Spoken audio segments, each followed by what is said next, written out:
부활주일이에요. 부활주일. 여러분 계속해서 사순절 있었고 사순절 기간 동안 첫째 주, 둘째 주, 셋째 주, 넷째 주 계속 반복될 때 부장 선생님께서 계속 말씀하신 게 있어. 뭐 경건의 시간, 절제의 시간이니까 여러분들 이런 거를 한번 해봅시다. 참아봅시다. 절제해봅시다라고 얘기를 했습니다.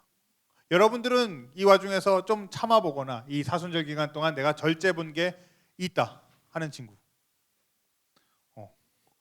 뭘 절제했을까요? 나는 이런 걸 절제해봤어요. 여기서 손든 친구도 몇 있고 그냥 지나간 친구들도 몇 있겠지만 규민이 게임을 절제했습니다. 쉽지 않은 일이에요. 게임 절제하는 거 쉽지 않은 일인데 그래서 전도사님도 이렇게 말하면서 전도사님도 절제하는 게 있어야 될 거 아니야. 여러분들한테만 참으라고 전도사님은 그냥 평소대로 지내면 되겠어요? 안 되겠어요? 될 수도 있지 뭘 안 돼. 그렇지만 안 되겠죠. 그래서 전도사님도 평소에 전도사님이 누리는 게 무엇이 있을까, 즐기는 게 무엇이 있을까 한번 생각을 해봤어. 내가 평상시에 그냥 습관대로 누리던 게 뭐가 있을까 생각을 해보니까 여러분들은 이러지 않았으면 좋겠는데 전도사님은 라면을 하루에 한 번 이상은 꼭 먹어. 하루에 한 끼는 꼭 라면으로 먹었어. 여러분들 전도사님이 키가 180이거든. 전도사님 키가 180인데 이 180까지 가장 큰 요인은 무엇이냐라고 생각했을 때 전도사님 딱 두 가지예요. 아니야. 우유랑 라면이야. 우유랑 라면이라고 생각을 하지만 여러분들 라면 많이 먹으면 몸에 안 좋아요. 그래서 한 주간 살아가면서 라면을 끊어보기로 했어. 사순절 내내 끊었으면 좋겠지만 고난주간에 닥쳐서라도 한번 끊어보자 해서 라면을 먹었을까요? 안 먹었을까요? 안 먹었어요, 여러분. 그렇게 보는 거 아니야. 안 먹었어요. 끊고 오늘 이제 부활주일이니까 오늘 먹을 거야. 그럴 생각이에요. 그리고 또 습관적으로 하는 게 뭐가 있을까 했더니 여러분 SNS 중에 여러분들은 뭘 쓰십니까? 그래, 전사님도 인스타가 있단 말이야. 여러분들 몰랐겠지만 인스타가 있어서 이 인스타를 습관적으로 보더라고 내가. 그래서 이걸 끊어보자 해서 한 주간 보지 않기로 작정을 했어요. 그리고 뭐 넷플릭스도 마찬가지고 쿠팡 플레이도 마찬가지고 여러분들 다 돈 버니까 돈 주고 구독하고 있는 건데 한번 쓰지 말아보자 라고 생각을 하고 썼을까 안 썼을까? 그래, 안 썼어. 안 썼는데 쉽지가 않아. 전사님이 습관적으로 아침에 일어나거나 빈 시간 틈이 있을 때 핸드폰을 들고 있으니까 인스타를 누르는 거야. 그래서 인스타를 본 건 아니야. 딱 들어가서 이 분홍색 마크 보고 화들짝 놀라서 뒤로 가기 막 누른 적이 한두 번이 아니야. 하루에 한 3번 정도는 그랬던 것 같아. 누른 다음에 이거 안 하기로 했는데 하고 뒤로 가고. 여러분 보진 않았어. 그 마크만 봤어. 이렇게 로딩 화면만 봤어. 이거 뒤로 가기를 엄청 눌렀어. 이 습관이란 게 진짜 무서운 것 같아요. 그래도 한번 참아보는 시간들을 가졌습니다. 이 모두를 더해봐도 고난주간에 당하신 예수님께서 당하신 고난에 비할 바는 못 되겠지만 스스로 절제하려고 노력을 해보았습니다. 근데 전도사님이 아는 한 교수님이 계셔. 감리교 신학대학교에 계신 교수님이 계신데 예배에 대해서 가르치는 교수님이죠. 근데 이 교수님은 어떻게 하시냐면 사순절이 딱 시작하면 이 교수님이 단 걸 엄청 좋아하는데 아이스크림을 엄청 좋아하는데 젤라또라고 알아요, 여러분? 젤라또 뭐예요? 어디 거야? 이탈리아에서 온 그 젤라또를 엄청 좋아하시는데 이 단 거를 끊으시는 거야. 단 거, 과자, 아이스크림 이런 걸 싹 끊으시는 거야. 전도사님처럼 고난주간에 끊는 게 아니라 사순절 들어가면서부터 끊는 거야. 제수요일부터 딱 끊어서 그러면 46일 정도 될 거예요. 46일을 단 걸 끊는 거야. 딱 끊은 다음에 부활주일에 딱 이렇게 아이스크림을 먹으면 느낌이 어떨까? 46일 동안 참았다가 단 걸 참다가 딱 이렇게 아이스크림 한 입 먹는 순간 어떨까? 도파민이 그냥 빵 하고 터지겠죠? 이것처럼 우리가 그 기쁨을, 부활의 기쁨을 여기에 비할 바는 아니겠지만 그렇게라도 간접적으로라도 느끼려고 노력을 하는 거예요. 참았던 것들 교수님이 얘기하셨어. 이걸 딱 먹을 때 발끝까지 전해지는 그 단맛이 있다고. 그것처럼 이 부활주일을 그 부활주일에 맛보는 것처럼 이러한 행복감도 우리가 이 부활주일에 누려야 할, 당연히 누려야 할 그 기쁨보다는 못하는 거예요. 태양 앞에 반딧불처럼 작은 거야. 그럼에도 불구하고 아직 그 기쁨을 모르는 친구들이 있다면 오늘 부활주일에 그 기쁨을 누리는 모두가 되기를 소망합니다. 오늘 말씀에는 이 기쁨으로 가득했던 사람들과 정반대로 이 기쁨을 거부하고 가리려고 했던 사람들이 나옵니다. 오늘 말씀은 예수님께서 십자가에 달려 돌아가신 지 며칠째일까? 사흘이 며칠일까 여러분? 3일 맞아요. 3일째 되던 날이었어요. 예수님께서 돌아가신 날은 안식일 전날 금요일이었어. 금요일 날 달려 돌아가시고 안식일을 지난 다음에 안식이 지난 그 첫날 새벽에 이 마리아와 막달라 마리아가 예수님의 무덤을 향해 나아갑니다. 여러분, 공간복음서라 그래서 마태, 마가, 누가가 있고 요한복음까지 같이 쉬는데 여기서 보게 되면은 기록됐을 때 막달라 마리아와 다른 마리아와 살로메가 나올 때도 있고 요한나와 다른 여인들이 나올 때도 있지만 이 막달라 마리아와 다른 마리아는 꼭 나와요. 이 마리아들이 알고 있던 사실은 예수님께서 십자가에 달려 돌아가실 때 제자들은 어떻게 했어? 제자는 어떻게 했어? 다 흩어졌어. 도망갔단 말이야. 자기도 잡힐까 봐 도망가고 숨었어. 근데 이 막달라 마리아와 다른 마리아는 어떻게 했어? 도망가지 않았어. 십자가에 달려 돌아가실 때도 그 옆에 있었고 이 십자가에 달려 돌아가신 예수님의 시신을 아리마대 사람 요셉이 달라 그래서 자기가 쓰려고, 자기가 나중에 죽으면 묻히려고 했던 무덤에 아직 아무도 안 묻혀봤던 그 무덤, 그 당시에는 이 유대 사람들은 동굴 같은 걸 사서 가족묘처럼 썼어. 그래서 여기서 누가 죽으면 안치를 했다가 여기 다 썩을 거 아니야? 썩어서 뼈만 남으면 뼈만 이렇게 따로 모아두는 데가 있었어. 그래서 다른 사람이 또 죽으면 거기에 다른 구멍에 같이 넣는 거야. 그래서 그 무덤을 계속 같이 썼는데, 가족묘처럼 같이 썼는데 아직 한 번도 쓰지 않은 것. 아리마대 사람 요셉이 자기가 나중에 묻히려고 했던 그 새 무덤에 예수님을 안치했을 때도 누가 보고 있었다? 마리아와 막달라 마리아가 보고 있었다. 그래서 예수님이 어디 묻혔는지 알고 있었다.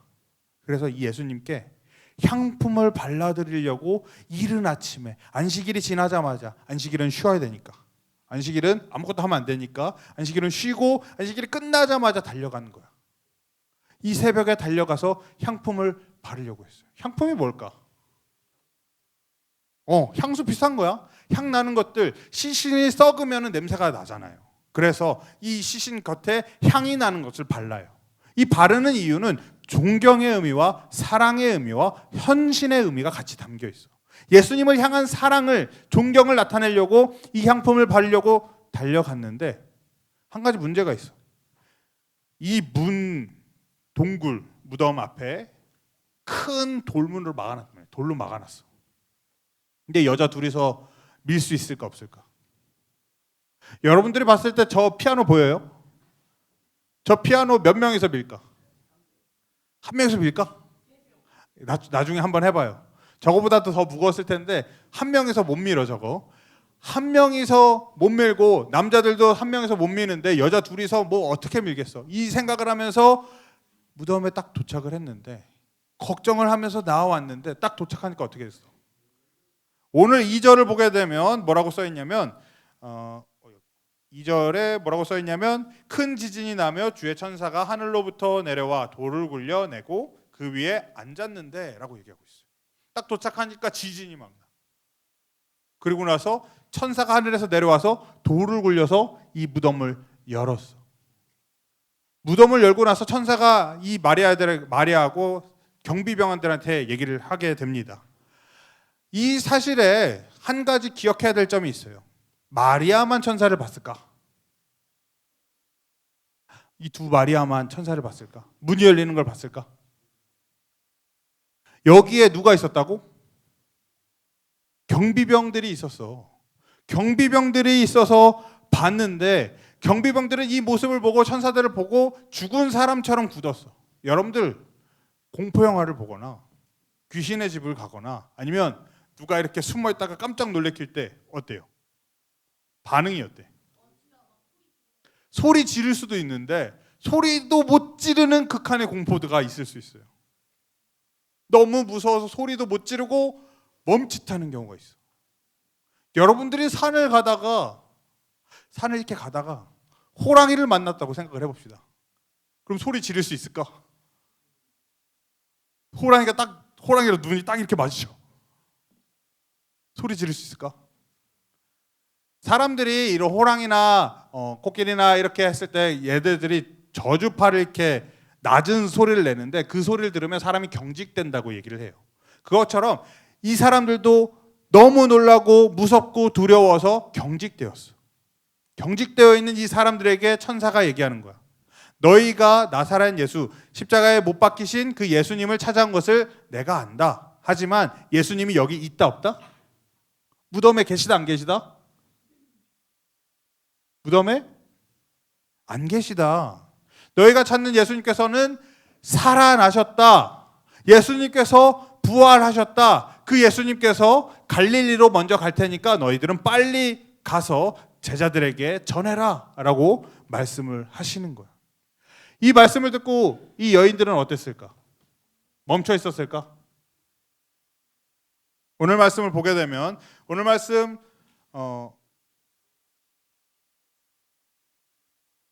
오늘 말씀 8절을 보게 되면 그 여자들이 무서움과 큰 기쁨으로 빨리 무덤을 떠나 제자들에게 알리려고 다름질할세라고 되어 있어요.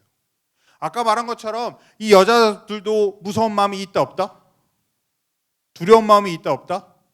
있어. 천사들을 보고 굳어버린 경비병들처럼 이 여인들 마음에도 두려움이 여전히 있는 거야.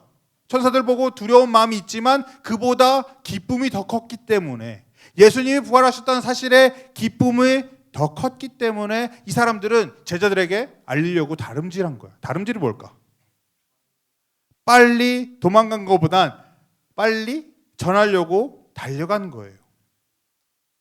여러분, 마라톤이라는 종목을 알아요? 마라톤? 그럼 마라톤이 왜 생겼는지도 알아요? 마라톤의 기원은 이런 거예요. 마라톤은 예전에 페르시아와 그리스 아테네가 붙었어. 어디서 붙었을까?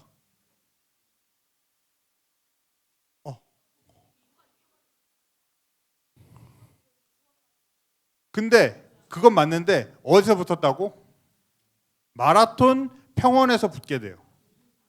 마라톤 평원에서 붙어서 마라톤 전쟁이라고 하고 그리스 아테네의 1만 1000명과 페르시아의 15,000명이 붙게 돼.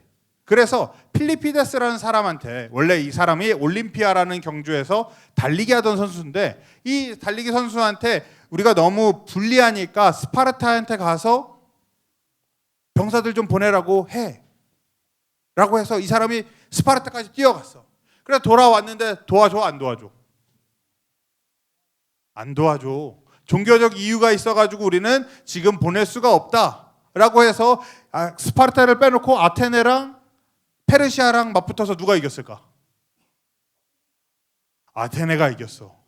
11,000명이었던 이 아테네가 이기고 이 소식을 아테네에게 전하기 위해서 누가 갔을까? 아까 그 스파르타까지 뛰어갔던 필리피데스가 다시 아테네까지 뛰어가는 거야. 그 거리가 몇이었다고? 42km 정도 됐다고 하고 그 마라톤에서는 42.19km를 뛰니까 그 정도 거리를 뛰어가서 뭘 전해? 아테네가 승리했다 한마디 하고 죽었다. 여러분들 생각해봐. 스파르타까지 뛰어갔다가 다시 돌아왔다가 다시 전쟁에서 이겨서 아테네까지 뛰어가서 전하고 나니까 기진맥진한 상태에서 뛰니까 죽은 거야. 생각을 해봐. 누가 가다가 쉰다고 뭐라고 하는 사람이 있을까? 필리피데스가 뛰다가 잠깐 중간에 쉬었다고 뭐라고 하는 사람이 있을까? 한 10분 늦는다, 30분 늦는다 상관이 있을까? 여러분들 남자친구들의 미래긴 한데 나중에 군대를 가면 행군이란 걸 해요. 30km 행군할 때 30km야. 30km를 걸어갈 때 몇 시간을 잡느냐면 한 7시간에서 8시간을 계획을 짜요. 그래서 중간중간 쉬면서 가는데 그거를 마라톤 뛰면 마라톤 선수가 몇 시간 뛸까? 42.195를 2시간 10분 정도 뛰어요. 2시간 10분에서 15분 사이로 뛰어요. 그 정도로 뛴 걸로 해서 전하고 죽은 거야. 그런데 이거는 그 마라톤 이야기고 그보다 우리나라에선 어떤 일이 있었냐? 1945년 8월 15일 무슨 일이에요? 광복절이죠. 우리나라가 어디로부터? 일본으로부터 해방된 날을 기념하는 날입니다. 이때 많은 사람들이 거리에 뛰어나와서 다 함께 만세를 외치고 기쁨을 나눴습니다. 이런 기쁨들은 무엇을 나타낼까요? 어떤 공통점이 있을까요? 크나큰 기쁨은, 엄청 큰 기쁨은 감출 수가 없다는 거예요. 우리가 누리고 있는 이 큰 기쁨을 감추질 못한다는 거예요. 감추지 않고 오히려 드러내고 이 터져나오는 기쁨을 함께 나누고 전한다는 사실입니다. 또 어떤 공통점이 있냐면 지금 당장의 기쁨도 있겠지만 과거의 고난과 고통에서 벗어났다는, 해방되었다는 기쁨도 있겠지만 미래에 대한 희망이 생겼다는 기쁨도 있습니다. 나뿐 아니라 나의 자녀 그리고 내 미래에 대한 희망이 생겼다는 거예요. 예수님의 부활도 이와 같습니다. 이 부활의 기쁨을 소유한 사람은 숨길 수가 없어요.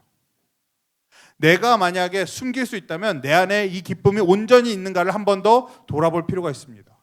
예수님의 기쁨, 예수님 부활의 기쁨이 감출 수 없고 감추기에 너무 큰 기쁨이기 때문에 드러날 수밖에 없습니다. 어떤 방법이든 어떻게 해서든 기쁨을 전할 수밖에 없다는 거예요. 또 이 기쁨은 우리 죄의 대가와 죄 때문에 영원히 고통받을 것에서 해방되었음, 그것을 확정되었음을 아는 기쁨입니다. 우리는 영원히 죄 때문에 고난받았어야 했지만 이 모든 것을 예수님께서 이겨내셨다는 그 승리의 기쁨을 함께 누리게 됩니다. 이 사실을 믿는 사람들 그리고 우리 그리스도인들에게 예수님의 승리가 우리의 승리가 되고 예수님의 부활이 우리가 다시 살아나게 될 그리고 예수님과 함께 영원히 살게 될 희망이 되는 겁니다. 죽음이 더 이상 우리를 묶어둘 수 없고 죄가 더 이상 우리에게 주인처럼 행동할 수 없다는 거죠. 그 소망의 기쁨이 바로 오늘 부활주일에 우리 모두가 온전히 누릴 수 있기를 소망합니다. 이렇게 여인들이 달려갈 때 어떤 일이 있었냐면 9절을 보게 되면 마태복음 28장 9절엔 이렇게 얘기하고 있어요. 예수께서 그들을 만나 이르시되 평안하냐 하시거늘 여자들이 나아가 그 발을 붙잡고 경배하니라고 되어 있습니다. 우리가 이 기쁨을 가지고 예수님께서 주신 그 예수 부활의 기쁨을 가지고 나아갈 때, 전하려고 달려갈 때 그 길이 어떨지는 모릅니다. 내 상황이 어떨지도 모르고 내가 달려가는 길이 어떤 모양일지도 아무도 모를 수 있어요. 다 다를 수 있고 진흙일 수도 있고 돌밭일 수도 있고 내가 달려가기 힘든 가시밭길일 수도 있습니다. 그러나 그 안에서 예수님을 향한 기쁨, 예수 부활의 기쁨을 가지고 달려나갔을 때 우리는 예수님을 만나게 된다는 겁니다.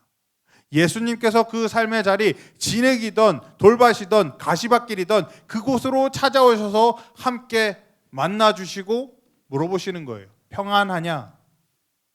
이 말씀은 평안, 진짜 너가 평안한지 물어보는 것이 아니라 평안을 끼치려고 여러분들에게 왔다는 사실입니다.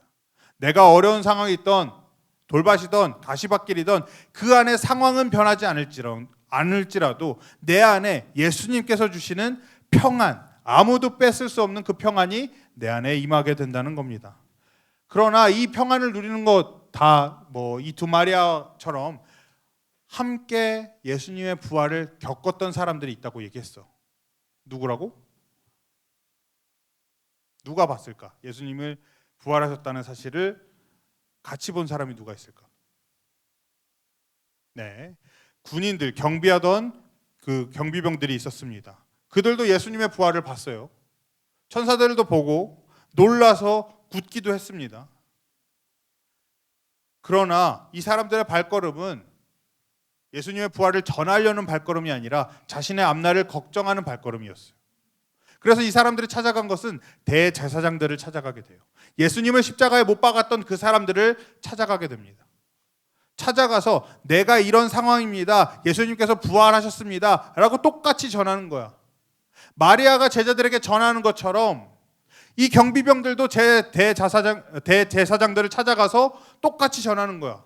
예수님 부활하셨어요. 어떻게 할까요? 물어보는 겁니다.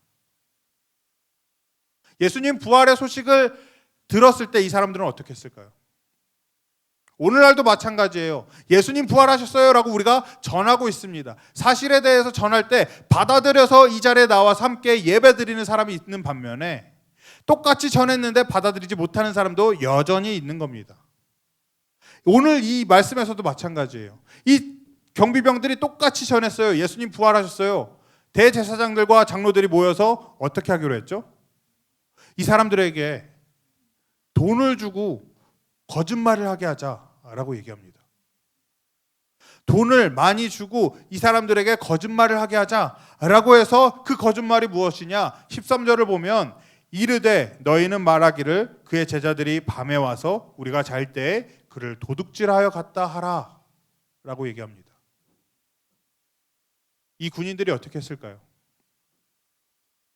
군인들의 걱정은 내가 이 직업을 잃을까 봐 걱정했고 내가 이것 때문에 벌 받을까 봐 걱정해서 대제사장들을 찾아왔습니다.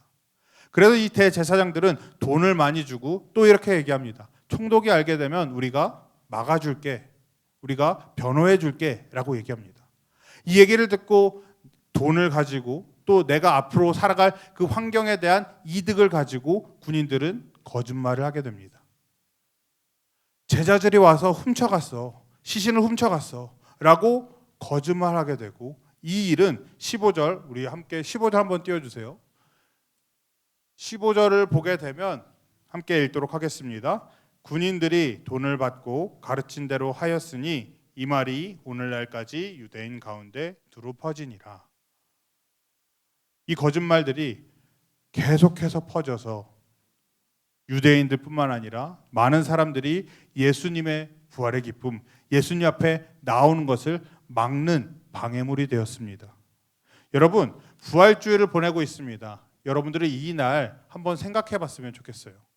내가 마리아처럼 이 복음의 기쁨을 가지고 이 기쁨을 전하려고 노력하는 사람인가? 아니면 이 군인들처럼 대제사장들처럼 장로들처럼 이 복음의 사실을 듣고도 오히려 예수님에 대해서 알아가려고 하는 사람들에게 방해물이 되고 있지는 않은가? 한번 생각해 봤으면 좋겠습니다. 전사님은 여러분들이 이 마리아와 같은 사람들에 속하기를 바랍니다. 오늘은 부활주일입니다. 예수님의 부활의 기쁨을 온전히 누릴 수 있는 여러분들이 되었으면 좋겠습니다.